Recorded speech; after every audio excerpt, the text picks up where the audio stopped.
Breaking news, umabot na sa 92 katao ang kumpirmadong nasawi. Resulta ito ng isang napakalakas na bagyo na tumama sa kalagitnaan ng Visayas, partikular sa Cebu. Hindi pa man nakakabangon sa isang napakalaking bangungot.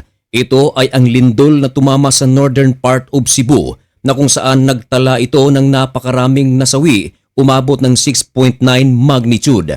Marami sa mga tao sa northern part of Cebu hanggang ngayon ay nakatira sa kanilang mga tent sa tabi ng mga daanan at sa mga open areas. Ito ay dahil sa takot na bumalik sa kanilang bahay sabagat maya-maya ay nangyayari ang mga malalakas na aftershocks. Pero nadagdagan ang balakid ng aking mga kababayang mga Cebuano. Hindi lang sa northern part of Cebu kundi maging sa gitna nito sa Liloan, Compostela, Consolacion, Lapu-Lapu, Mandawi, Cebu at Talisay at sa iba't ibang panig ng Cebu. Nasaan na ang gobyerno? Yan ang panawagan ng maraming mga tao sa Cebu. Yan ang ating pag-uusapan sa videong ito. Pero bago ang lahat ay huwag kalimutang mag-subscribe. Samahan na rin ng like ang videong ito at i-click ang notification bell. Napakalaking tulong yan para sa aming mga content creators.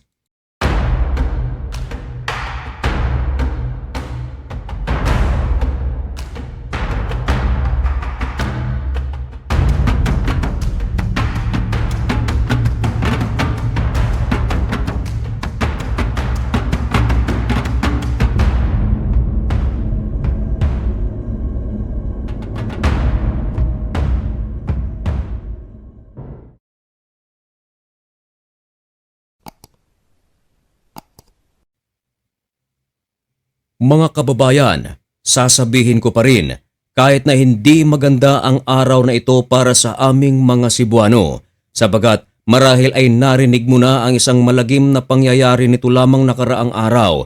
Ito ay ang hagupit ng Bagyong Tino. Kung magkakaroon tayo ng comparison tungkol sa mga bagyong nagdaan dito sa Visayas noong mga nakaraang taon hanggang ngayon, oo, hindi gaanong malakas si Typhoon Tino ikumpara sa Typhoon Yolanda at sa Typhoon Odette sapagat ang Typhoon Yolanda at Typhoon Odette ay kapwa mga super typhoon. Nasa 235 km per hour ang Bagyong Yolanda samantalang ang Bagyong Odette ay nasa 195 km. Samantalang ang Bagyong Tino ay nasa mga 130 hanggang 150 km per hour. Marahil ay alam mo na kung sino ang mas malakas. Pero deadly itong si Bagyong Tino mga kaibigan sapagat maliban sa hangin na dala nito, napakalakas ng ulan na kanyang ibinuhos dito sa sentro ng Kabisayaan. At dahil dito, napakalaking mga baha ang idinulot nito lalong-lalo na sa mga syudad na nasa Cebu. Kabilang na riyan ang Talisay, Consolacion, Cebu City, Mandawi. Ang mga baha mga kaibigan ay hindi tuhod lamang, hindi bewang, hindi hanggang liig, kundi lampas tao talaga.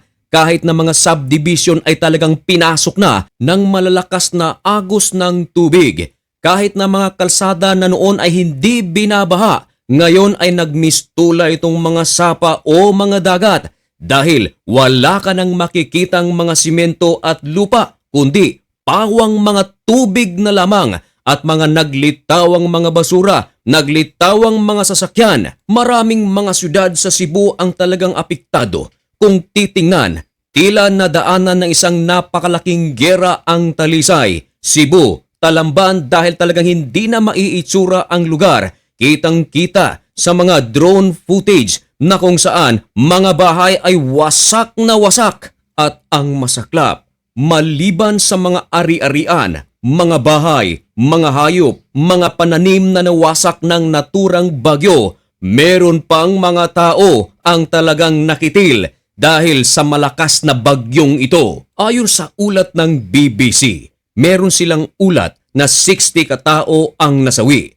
Pero makalipas lamang ang ilang oras, kinumpirma ng CDN na hindi lang 60 ang nasawi, kundi 92. Pinaniniwalaan na ito ay madadagdagan pa sapagat ang search and rescue operation ay patuloy pa sa kanilang operasyon. Marami pa sa mga missing ay patuloy pang pinaghahanap. Ang mga nasawi sa Compostela ay 16, samantalang sa Danau City ay 9, Cebu City ay 9, Mandawi City ay 9, Balamban ay 6, Consolacion 1, samantalang sa Talisay City ay 7. Mga kaibigan, hirap na hirap ngayon ang ating mga kababayan sa Cebu dahil iilan pa lamang ang mga lugar sa Cebu na naibalik ang kanilang kuryente. Karamihan ay madilim pa, wala pang kuryente at dahil walang kuryente, mahirap din silang kumuha ng tubig. Mga refilling station ay talagang napakahaba ng mga linya.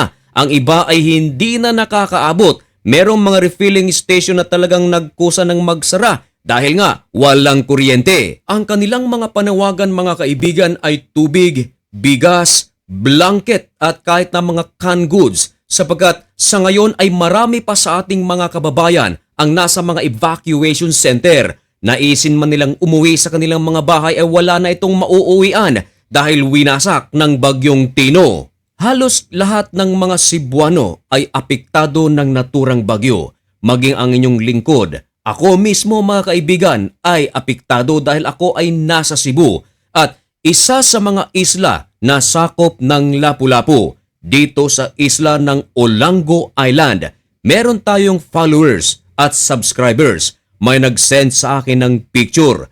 Picture na kung saan nakakapanlumo dahil bahay ng dalawang mga senior citizen ay nadaganan ng kahoy. Ang isang senior citizen ay 86 years old, samantalang ang isa ay nasa mga 70. Mabuti na lang, sila ay nakapagbakwit bago pa man rumagasa si Bagyong Tino. Ang picture na inyong nakikita ay ang aktual na kuha, aktual na bahay ng mga senior citizen na ipinadala sa atin.